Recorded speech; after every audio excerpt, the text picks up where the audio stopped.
दोस्तों, स्टेनोग्राफर के 432 पद पर जो बिहार एसएससी के द्वारा भर्ती लाई गई है, उस भर्ती को लेकर के आप सभी के दिल में जिज्ञासा होगी कि आखिर उसका सिलेबस क्या है और उसका सिलेक्शन प्रोसेस क्या है।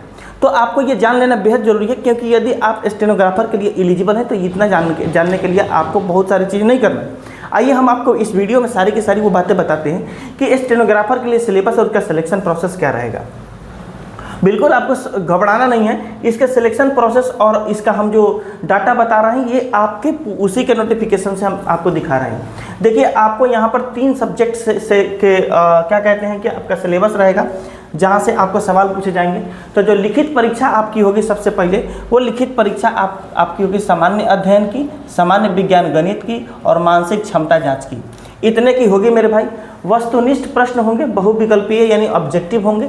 ठीक है, कुल प्रश्नों की संख्या आपको 150 होगी। अगर आप 1 अंक सही करते हैं तो एक क्वेश्चन सही करते हैं तो 4 नंबर दिए जाएंगे, और अगर आप 1 गलत करते हैं तो 1 अंक को काट लिया जाएगा। ठीक है, हिंदी इंग्लिश दोनों माध्यम में आपको परीक्षा दी जाएगी। और ये भी स्पष्ट तौर पे कह दिया गया है कि अगर हिंदी और अंग्रेजी दोनों में क्वेश्चन अगर हिंदी का गलत होता है तो इंग्लिश का ही मान्य होगा, अंग्रेजी के ही प्रश्न को ही मान्य माने जाएंगे। ठीक है, तो पढ़ते समय इंग्लिश का भी प्रश्न पढ़ के ही सवाल को बनाइएगा।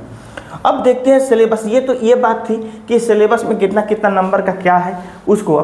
इसमें क्या है कि खंड ए सामान्य अध्ययन का है।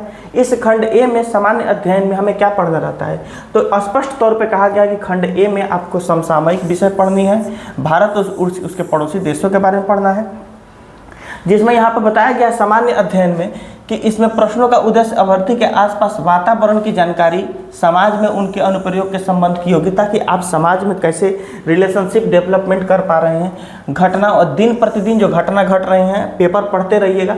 ठीक है, उसके बाद उसका वैज्ञानिक दृष्टिकोण और इन्हीं सब चीज़ों के बारे में एक शिक्षित व्यक्ति से जो भारत सरकार, जो बिहार सरकार जो अपेक्षा रह सकती है कि क्या जानती है, वो सब चीज़ पूछा जाता है।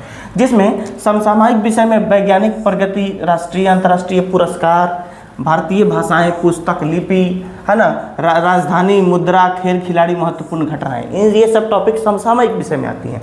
यानी सामाजिक तौर पे ये सब चीज़ें लगभग सभी विद्यार्थी को आना चाहिए। इसके बाद में भारत और उसके पड़ोसी देश, जैसे अभी अभी ज्वलंत मुद्दा चल रहा है नेपाल का, तो नेपाल के बारे में आप बेसिक चीज़ें सब जान लेंगे। अभी देखिए, स्थिति खराब थी, इकोनॉमी खराब हो गया किसका, पाकिस्तान का, तो उस ससुरा का इकोनॉमी खराब हो गया है तो उल्लोल हो पड़ गया होगा, आटा महंगा हो गया, हद चीज़ है, ऐसा ऐसा काम हो जाता है। तो ये सब चीज़ लेकर के वहाँ पर चले जाइए, उसका जान लीजिए क्या है। बांग्लादेश में जो अभी कुछ दिन पहले देख रहे थे, वहाँ पर सरकार तख्ता पलट हो गया, वहाँ पर कितना ज़्यादा विध्वंस उध्वंस सब हुआ था, उस सब चीज़ के बारे में जान लीजिए। तो अगल बगल के जो पड़ोसी देश हैं उनके बारे में कुछ विशेष चीज़ें सब आप जान लीजिएगा। फिर वही कह रहा है कि पड़ोसी देशों का इतिहास भी जान लेना है ना, भारत का इतिहास, संस्कृति, भूगोल, आर्थिक परिदृश्य, स्वतंत्रता आंदोलन को लेकर के भारत में क्या क्या चीज़ हुआ था, वो सब चीज़, भारत के कृषि और जो भी भौगोलिक चीज़ें हैं उनके बारे में आपको जान लेना है। फिर भारत का संविधान और राज्य व्यवस्था कैसे चलता है, राजनीतिक प्रणाली है, पंचायती राज है, सामुदायिक विकास और पंचवर्षीय योजना को लेकर के सवाल पूछा जाता है। फिर बहुत सारे आंदोलन हुए हैं देश में, उन सारे आंदोलनों से सवाल पूछा जाता है। तो इन सब टॉपिक को एक एक करके कवर कर जाइएगा, पूरा कवर हो जाएगा।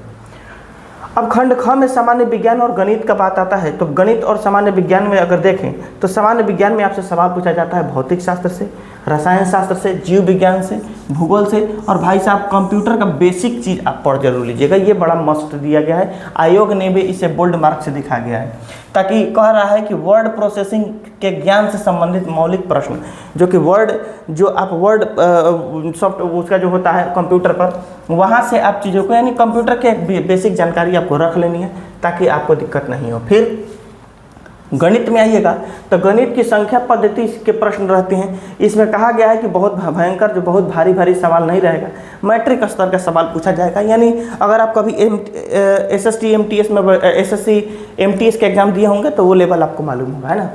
पूर्ण संख्याओं का अभिकलन, दशमलव भिन्न संख्याओं के बीच परस्पर संबंध, मूलभूत अंकगणितीय संक्रियाएं, प्रतिशत, अनुपात, ब्याज, औसत, यही सब चीज़, एवरेज, लाभ, हानि से सवाल पूछा जाता है। तो ये सब गणित का हो गया। फिर मानसिक, जब आपको रीजनिंग पढ़ना होगा तो रीजनिंग पढ़ने में सादृश्य, समानता और भिन्नता, स्थान कल्पना, वहीं जो प्लेस, जो जगह जो बदलते रहता है उस सब में, समस्या समाधान, विश्लेषण, दृश्य, स्मृति, विभेद, है ना, अवलोकन, संबंध, अवधारणा, अंक गणितीय तर्क शक्ति, फिर अंकगणितीय संख्या श्रृंखला, कूट लेखन, फिर कूट व्याख्या, श्रृंखला, वर्गीकरण, दर्पण प्रतिबिंब, छिपी हुई आकृति, चित्र मैट्रिक्स, कागज़ काटना, समूह छवियाँ, यानी लगभग जितना चीज़ आप पढ़ते हैं रीजनिंग में भाई साहब, वो टोटल का टोटल चीज़ पढ़ना है एक अच्छे एग्जाम के लिए जो पढ़ते हैं वो।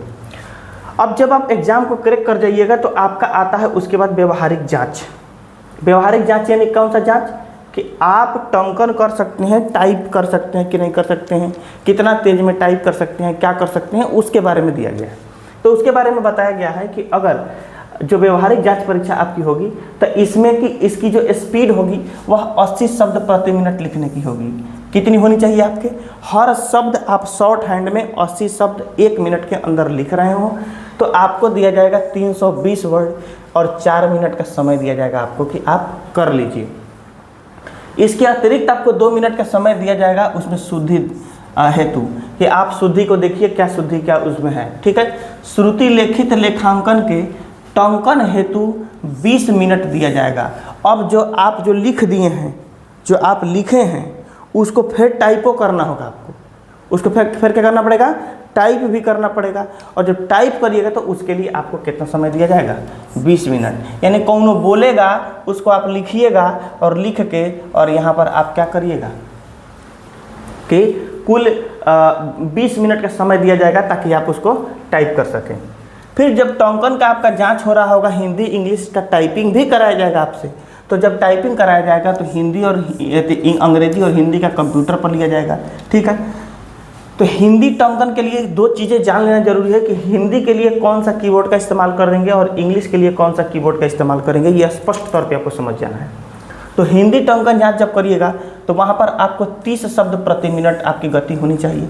300 शब्द देके आपको 10 मिनट का समय दिया जाएगा कि आप करिए, ठीक है। फिर अंग्रेजी में आपको ये कीबोर्ड रखना है और इसी कीबोर्ड पर अपना प्रोसेस करना है। यहाँ पर एक बात स्पष्ट तौर पे कह दिया गया है जो आपको समझा देते हैं। यहाँ कहा गया है एक बात, इसके बाद बताएंगे क्या कहा गया। वो कहता है कि अंग्रेजी टंकन जांच में आपको इसमें भी 30 वर्ड प्रति मिनट आपको लिखना है, जिसकी गति के लिए 10 मिनट में 300 वर्ड आपको दिया जाएगा, उसको आपको टंकित करके दिखाना है, टाइप करके दिखाना है।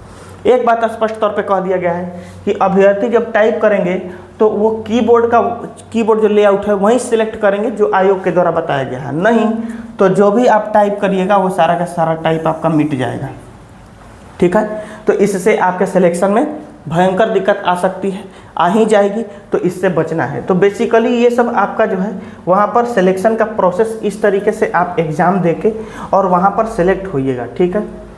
और बाकी सब दिव्यांग जन लोग जो भी हैं उनको समय के लिए और ज़्यादा समय दिया जाएगा, वही सब चीज़ बताई जा रही है, ठीक है। ये सब क्वालिफाइंग मार्क्स क्या होंगे सो बताया गया है यहाँ पर कि कम से कम इतना है। तो ये सब चीज़ें हैं, तो आपको ये सिलेबस आपको फॉलो करना है और इस तरीके से आपका सिलेक्शन प्रोसेस यहाँ पर दिया गया है कि आपको क्या क्या करना होगा। उम्मीद है कि ये बात आप समझ गए होंगे। समझ गए हैं तो भाई साहब एक लाइक, सब्सक्राइब और एक शेयर जरूर कर दीजिएगा ताकि हम आपसे जुड़े रहें और आप भी हमसे जुड़े रहें। वंदे मातरम।